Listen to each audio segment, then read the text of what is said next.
I don't think people even know about celiac disease because I have questions like, what's your take on celiac disease? And I'm like, it's pretty well known as a real thing. This is On Nutrition, a podcast from Mayo Clinic where we dig into the latest nutrition trends and research to help you understand what's health and what's hype. I'm Tara Schmidt, a registered dietitian with Mayo Clinic in Rochester, Minnesota.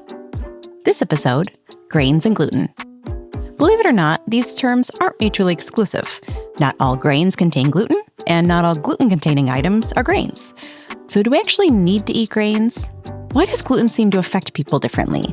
And is the gluten overseas healthier than what we have here in the US? Here to help us understand the grainscape is Gabrielle Palmeri, a dietitian and nutrition influencer. She helps clients and followers alike find the root cause of their digestive issues and meet their fiber goals with or without gluten.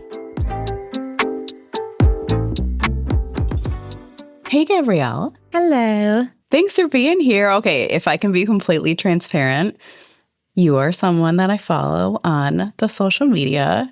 So I'm a little bit like, oh my gosh, I'm interviewing a celebrity today. You're like a fiber dietitian celebrity, whether you like it or not. Fiber dietitian. I love it. That's funny.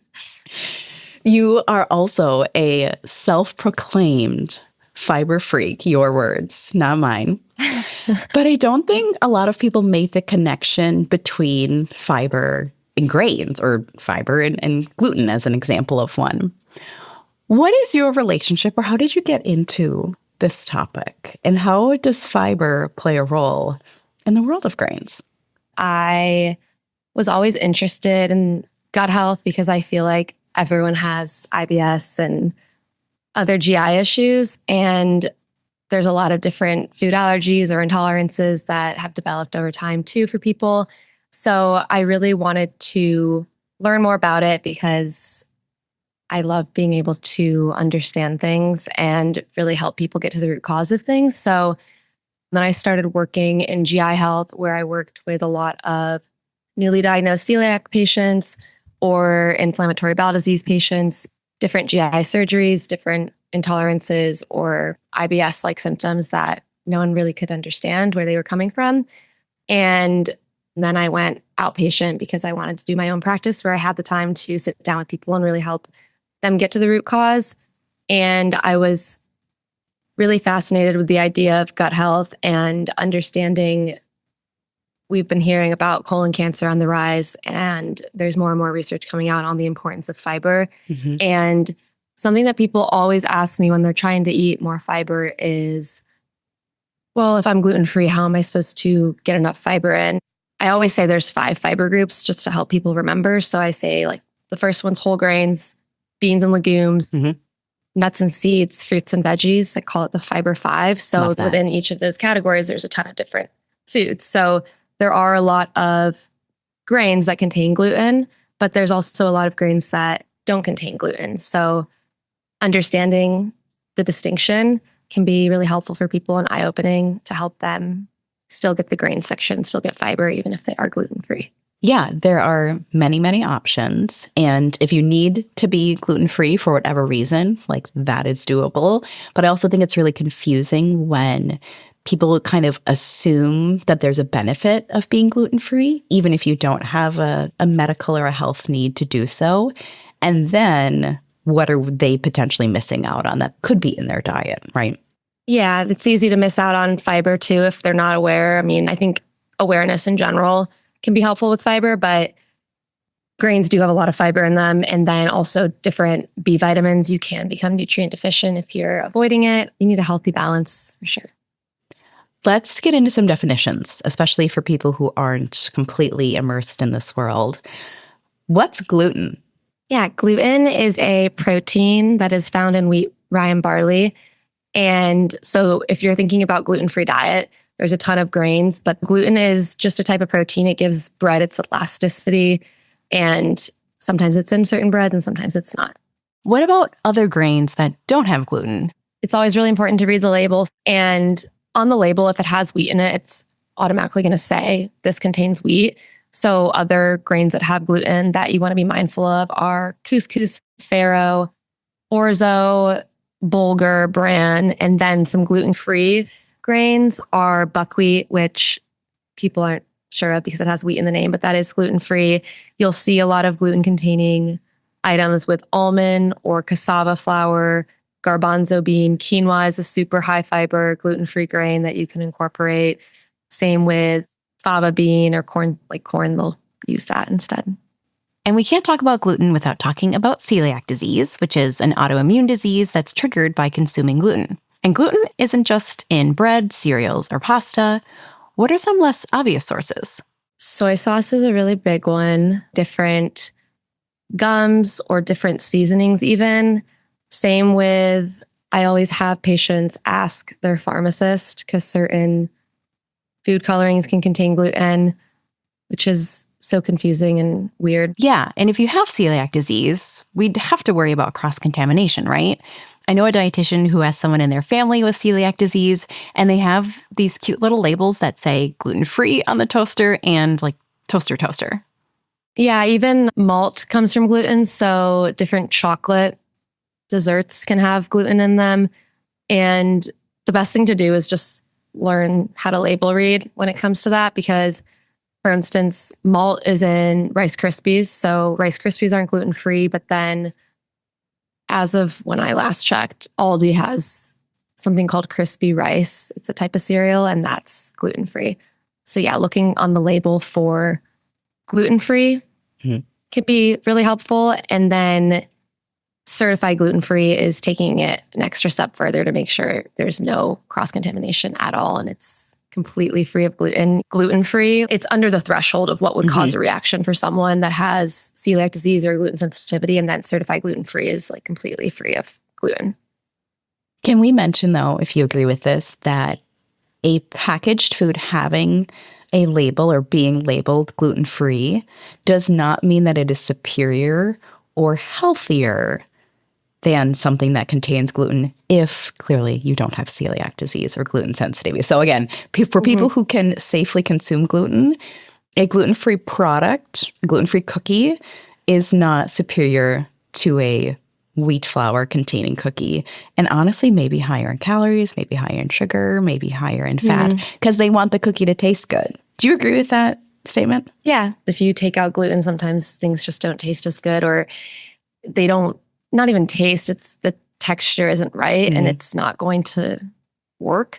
So they have to add in other things like sugar and different additives like gums or other emulsifiers that also can cause GI issues for people. So yeah, it's not necessarily healthier. It really just depends on what the gluten-free product is and what your needs are. Yes. What's the purpose behind you purchasing that product? So you mentioned celiac disease and gluten sensitivity or gluten intolerance. We know that about 1% of the U.S. population has a diagnosis of celiac disease, and about 6 to 10% of people are gluten intolerant. Do you want to explain the differences between these two things?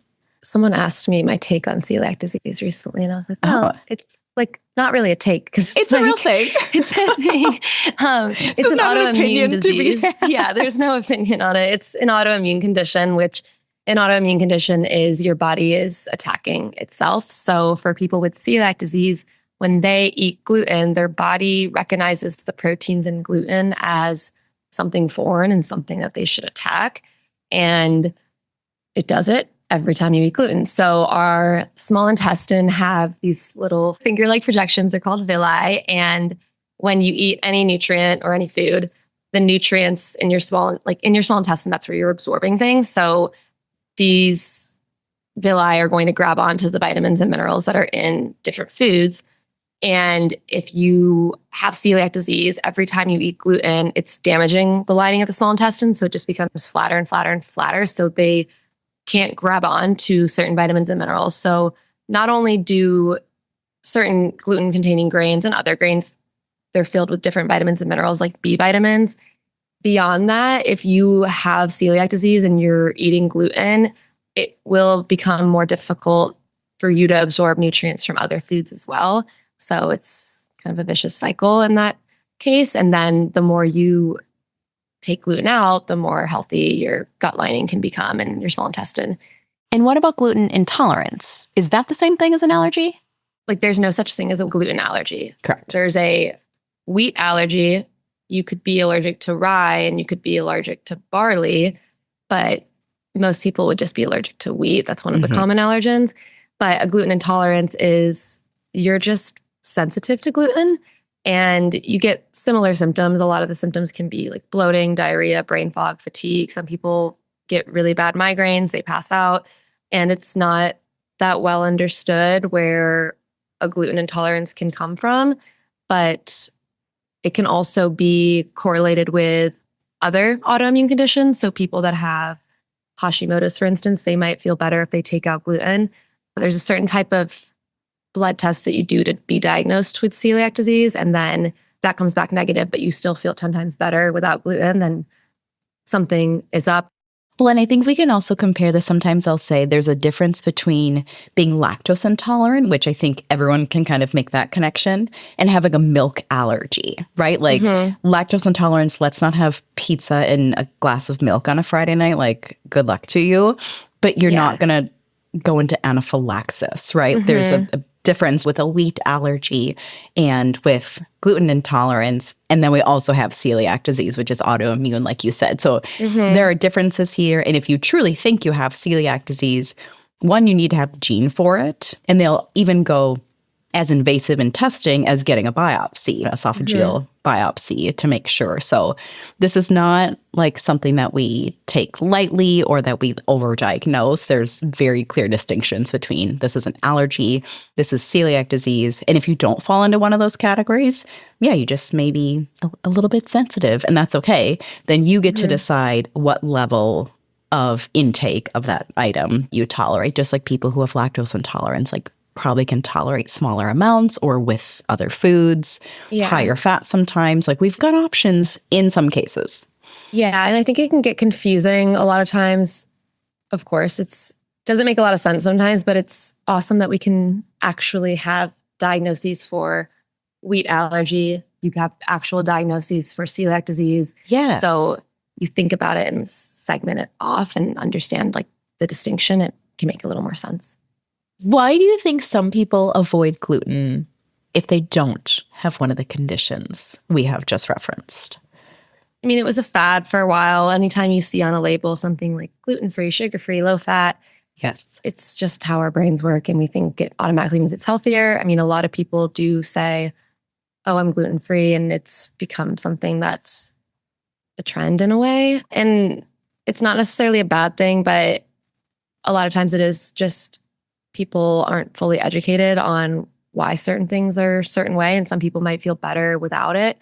And I think too, a lot of people will take out gluten, and that automatically takes out a lot of packaged foods. So it's really hard to be gluten-free and eat anything in a box. Like it's so much easier to just eat all whole grains because it's a hard diet. No one wants to sit in the aisles for hours and read the label. So I think a lot of it comes down to let's just eat whole foods and then you feel better. And that's kind of how it goes. Dr. Joseph Murray is a renowned physician from Mayo Clinic who even wrote a book on gluten-free diet. And one of the first things I remember is one of the initial pages of the book explains, like, if you have celiac disease, like, please read on. If you have gluten sensitivity, please read on. But if you're reading this just because you heard about a gluten-free diet being better, go eat an apple. Like, instead of going and buying a gluten-free cookie, I would prefer that you just eat an apple instead. Like, you're going to reap even more benefits than, quote, being gluten-free without a necessary reason. Guess what? Apples are gluten-free and they have lots of other good things about them. Fiber included. Fiber. My favorite word. Let's talk about the connection between fiber and grains and blood sugar rise, because that's one of the benefits of fiber, I think, that we can talk about. Yeah. So there's always going to be a stigma behind carbs and gluten. Everything's just, if you think of carbs, you think of gluten, even though there's so many carbs that don't have gluten, and fiber is a carbohydrate. Everything that comes from a carb has fiber in it, but sometimes it's stripped away. So when you're trying to manage your blood sugars, you can still have carbohydrates. A lot of people might go on a low carb diet because they know that carbs increase your blood sugar. But when you look at a carbohydrate, if you look at the label, underneath the label, you'll see sugar and you'll see fiber. So what makes up a carbohydrate is sugar, fiber, and the other part is starch. And sugar and starch can increase your blood sugar, but fiber can't. So adding in more fiber can help with slowing down a spike in your blood sugar. Same with adding in more protein at a meal. So fiber just adds more bulk and helps slow things down. You're going to be eating, let's say, a piece of white bread without any fiber in it. It's going to naturally just go through you faster and make the sugar in your blood increase more quickly. Versus if you were to have a piece of bread with a lot of fiber in it, it's going to go through your body a lot slower. If you think about when you mix in oatmeal, or some people have seen examples online of like chia seeds in water or psyllium husk in water, it forms a gel or a thicker consistency, and that can go in your body slower. So your body is going to not have a spike in blood sugar as much because it's just going to take a longer time to get through you. Yeah, I was teaching a class and we used to draw like a more of a spike if you were to have a donut and a cup of black coffee versus if you had oatmeal with berries, even a latte, and like a nice little hill. And you know what? Sometimes donuts are part of the gig, and that's okay. But if we're talking about managing blood sugar, one is the better option. Yeah. Or a donut with some fiber on the side. Put some strawberries or something. I don't know. That works too.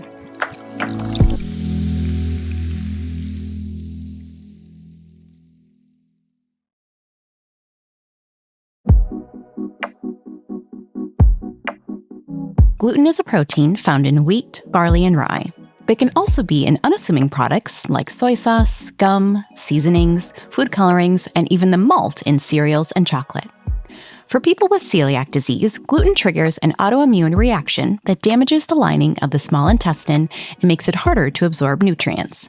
It's a serious condition that requires constant awareness, from reading food labels to watching for cross-contamination in the kitchen. Then there's gluten intolerance or sensitivity. This isn't an autoimmune disorder or an allergy, but it still causes uncomfortable symptoms like bloating, fatigue, or brain fog. Some people cut out the gluten and feel better, but it might not actually be the gluten. More on that later. If you still want to avoid gluten, that's up to you. But going gluten-free doesn't necessarily mean the food is healthier or tastier. And if you don't need to avoid gluten for medical reasons, cutting it out might mean you miss out on important nutrients too. But there's still quite a bit of misunderstanding when it comes to gluten. So let's do some fact-finding and find the grainy truth. All right. Sometimes I hate saying these out loud because they're false and I just hate the words coming out of my mouth. But can we play a round of true or false? Yes. Let's do it. Genetically modified organisms, or GMOs, in wheat promote weight gain. That's false because, one, there's a lot of things that can cause weight gain, and weight gain is very complex. You can't say that one thing can cause weight gain, but there's no GMO wheat that is grown in the US. I'm not a GMO expert, but I know that it's a big misconception, and it's false. According to the dietary guidelines, we should only be eating whole grains. The dietary guidelines say that 50% of your grains should come from whole grains. Do you think that number should be higher? I've heard, and I kind of agree that we're going a little soft on people. I think saying make 50% of your grains whole grain is kind of confusing. Sure. I think it's just, let's encourage people to eat whole grains, or let's encourage them to, if they want to eat maybe white rice, what else can you add to your plate to get more fiber? Because the only reason they're saying whole grains is because of the fiber, because of the vitamins and minerals. But if we add it in elsewhere, that is also very good for you, and it gives you a balanced meal. So I think we should just be telling people to eat more fiber on your plate at every meal. It's addressed that Americans are not getting enough fiber. And then the food groups are referenced, right? Like the appropriate food groups, like we mentioned, fruits, veggies, nuts, seeds, beans, legumes. But it's not called out as much as it probably could be. I agree with that. think I see a lot of people on social media commenting and saying things like, oh, well, you just need 50%. And I think it does make people not want to eat as much whole grains because they're like, oh, well, 50%, that's fine. I don't have to eat that much. That's the minimum, folks, not the max. Yeah. That's usually how the guidelines go too. With like fiber, we have guidelines that I also think should probably be adjusted where it's like women should get 25 grams of fiber per day. Men should get 38. That's a bare minimum. I mean, there's one study in particular that looked at people in rural populations. So they're around more farm and land. They were eating around 50 to 120 grams of fiber per day. And they had higher amounts of something called butyrate, which helps with lowering inflammation and improving your immune system and all that. So we're finding that the more fiber, the better. We just have a minimum, but that doesn't mean you can't get higher. It's just, how can you get higher while still tolerating your food and being mindful of other nutrients? And maybe the American population is just so far from the minimum that they're going easy because they're like, well, let's at least get you to 25 because most of you guys are at 7, right? Yeah. Yeah. We're being too nice on you. I know. Is this a common question? True or false, celiac disease is overdiagnosed? I don't think I've ever heard that. I don't think people even know about celiac disease because I have questions like, what's your take on celiac disease? And I'm like, it's pretty well known as a real thing. We know exactly how to diagnose it. Yeah. Maybe the more appropriate phrasing is gluten sensitivity. Yeah. Not even overdiagnosed because you don't get diagnosed, like over assumed, right? Like, do more people than necessary assume they have a gluten sensitivity? I think it goes both ways. Like, I think a lot of people will say they have issues with gluten and people won't believe them and they think they're dramatic when it's like, well, there was a point where I felt terrible and then I took out gluten and I feel better. Okay, I don't really think you need any more evidence than that. If you want to do that and you feel better, good. But then there's some people that might take out gluten and start to feel better, but they don't fully feel better. Mm-hmm. And they need a more aggressive elimination diet to find the root cause, which is a short-term diet. Okay. This is one I hear a lot. True or false, the wheat in Europe is safer or is better for gluten-sensitive people than the wheat in the US. What is going on? What's up with the wheat? Yeah, so a few things. One, Europe gets a lot of their wheat from America, so it's not necessarily true to say that. It really just depends where you are. There are certain areas in Europe that grow softer wheat, and then in America, they might grow harder wheat, and softer wheat just has less of the gluten. But there's so many sources. You're going to any type of restaurant, you don't know where they're getting any of their gluten. Mm-hmm. So it's really hard to say that it's in Europe, it's automatically better because there's a lot of places that are getting it from America.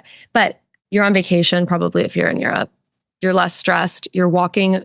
I was just going to say you're walking so more. much. And I know there's some people that really, they swear by it. No, I sat on my couch for 8 hours. I know, but it's like, no, you're you walking walked so far and you're moving slower. And I am always preaching that you need to make sure you're being mindful, sitting down, chewing your food enough, because that impacts your gut health so much. And it's so hard to do that sometimes, especially Americans. When you're not on vacation. We're so go, go, go.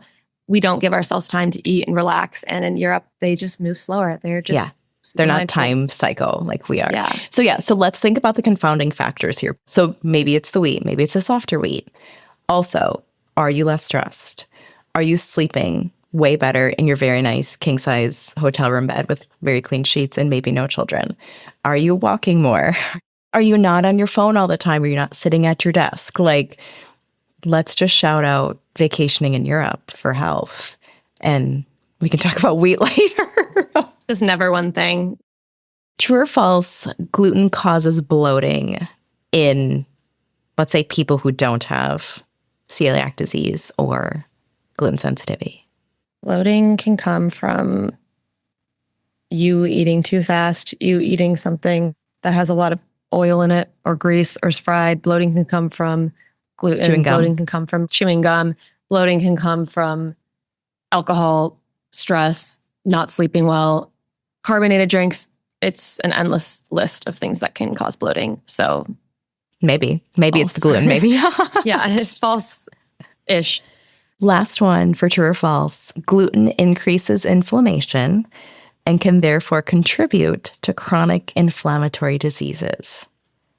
People with certain autoimmune conditions like celiac disease need to take out gluten because if they eat gluten, it's going to cause inflammation. If you have other autoimmune conditions, you might feel better without gluten because gluten might be triggering for you. But for other people, of the 5 fiber categories, you can eat whole grains even if they have gluten. And if you're getting enough fiber, that can actually lower your inflammation. So it really just is so person dependent.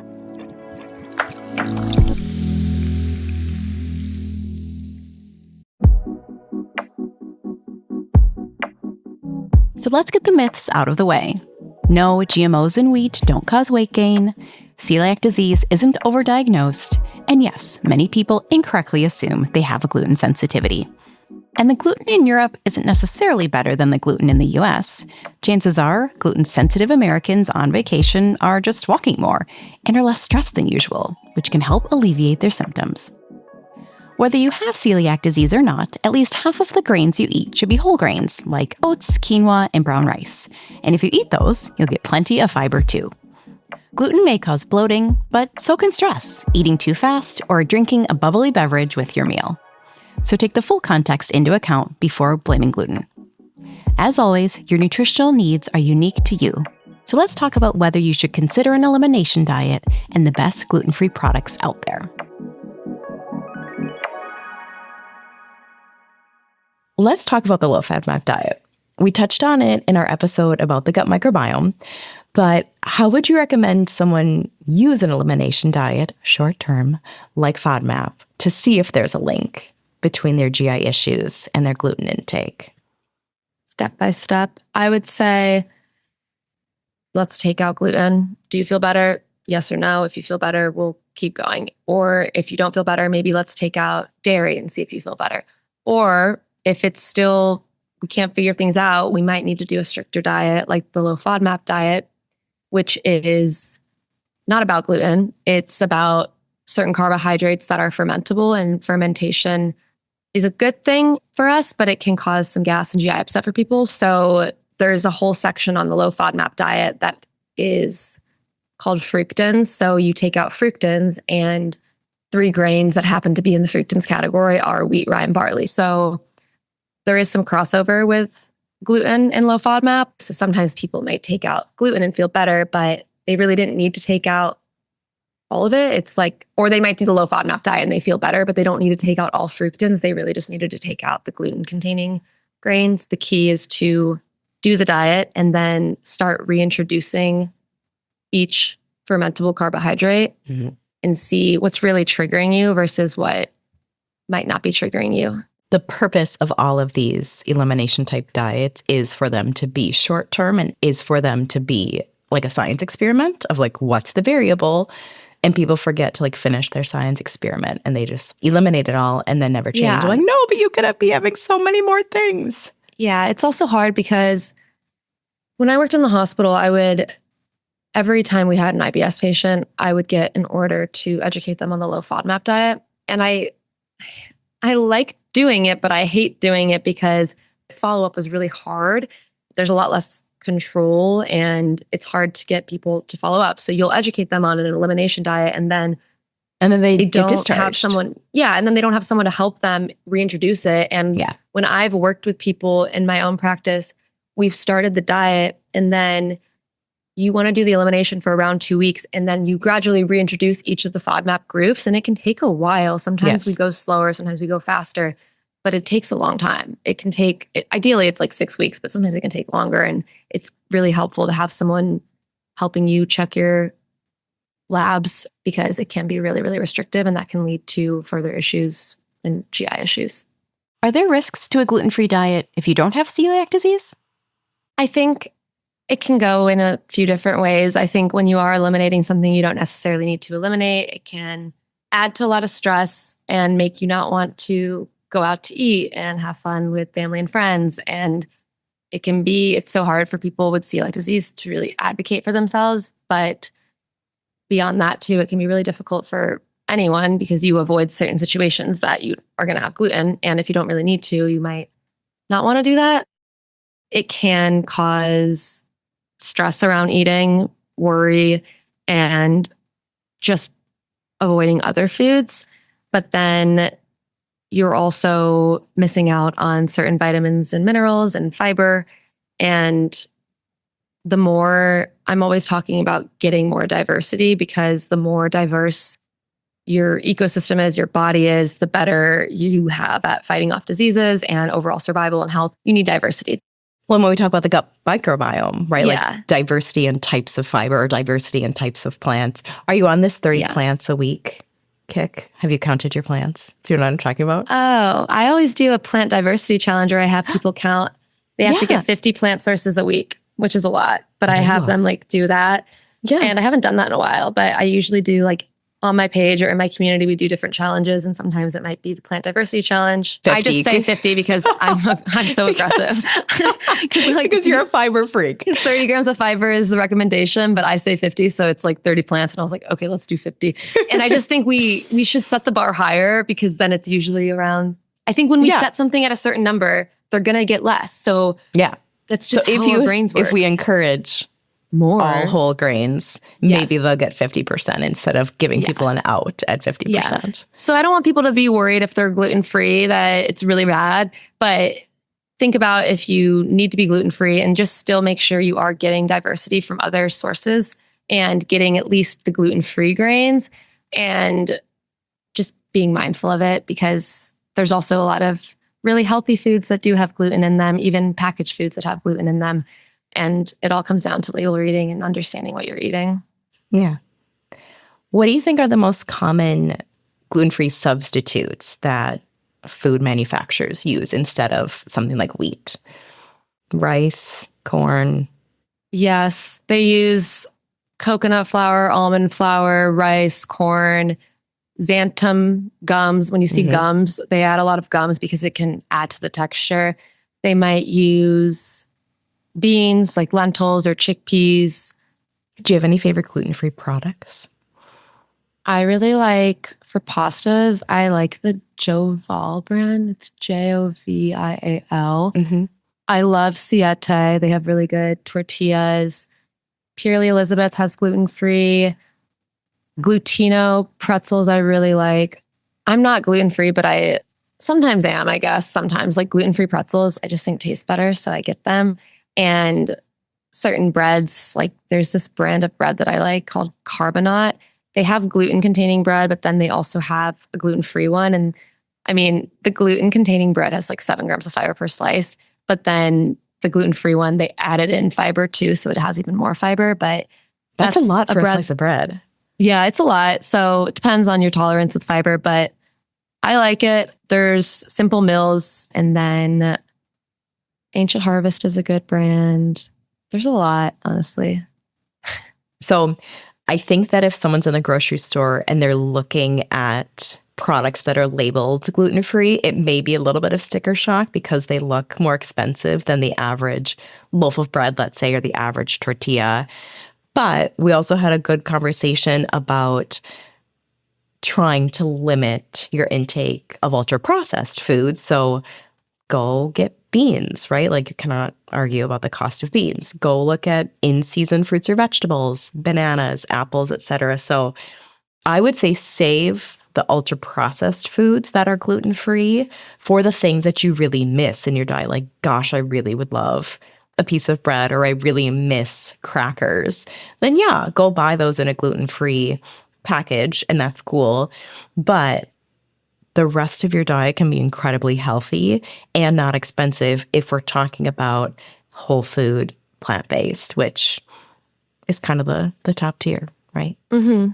Yeah. And I mean, it is more expensive for a company to even have the gluten-free label on it. So one is making it easier for you so you don't have to read the label as much. So it is going to naturally be more expensive. But the more you learn what grains contain gluten, and there's different like scanners out there, like the gluten-free scanner, the Fig app, there's certain resources, but it's definitely not something that just happens overnight. It's always going to be more challenging in the beginning to find what you even like that's gluten-free, if you need to be gluten-free, and then what you can afford. And, different grocery stores are also setting different prices. So, because you are the queen of fiber, I actually want to ask you the question, how do we increase our fiber without being miserable, right? So like we're pushing fiber here, everyone. Like we need you to get more. America needs more. Let's eat some fiber. But I think that also freaks people out that they're not going to feel all that great. Do you have like a number or a way that you help people significantly increase their fiber without being miserable? So at every meal, thinking about what can I add to my plate that has fiber in it. It doesn't need to be a huge amount. Even just a small amount is good. So maybe you add just a sprinkle of chia seeds to something and you add a couple colored vegetables. You want to go slow and steady because I think the number freaks people out. So they want to just have 3 tablespoons of chia seeds just because the serving size says 3 tablespoons. That's a lot of fiber that if you're not used to it, it could hurt your stomach. So trying to do small amounts of different fibers can be helpful in your journey to tolerating fiber and getting enough fiber in, and not relying solely on some of the foods that have added fiber in them. So sometimes people might eat like a Mission tortilla, which is great. It has fiber in it, but it has like 30 grams of fiber in it. And if your body's not used to it, you might have GI upset, but remembering that that's just one type of fiber. So the more fiber diversity you get, the better you're going to tolerate it. And you just don't need to do it overnight. You just, you can track your food, see where you're at, and just go slowly. But even beyond tracking, just working on, can I add to my plate? Can I get more diversity rather than, oh, I have to get a certain amount of fiber. That's really good for me. You don't need to stress about it. You can take your time. And even if you're having some GI upset, it's okay to have a few days with lower fiber and then just build your way back up. But diversity is always going to help with tolerance too. Yeah, I like that. You don't have to just like go take a fiber supplement or eat a 30-gram of fiber-containing tortilla. Yeah, scary. Exactly. Gabrielle, I want to thank you for your time today and bringing all of your fiber knowledge to our audience. You are the queen. So thanks for being on Nutrition. Thanks for having me. It was so fun. Good to meet you.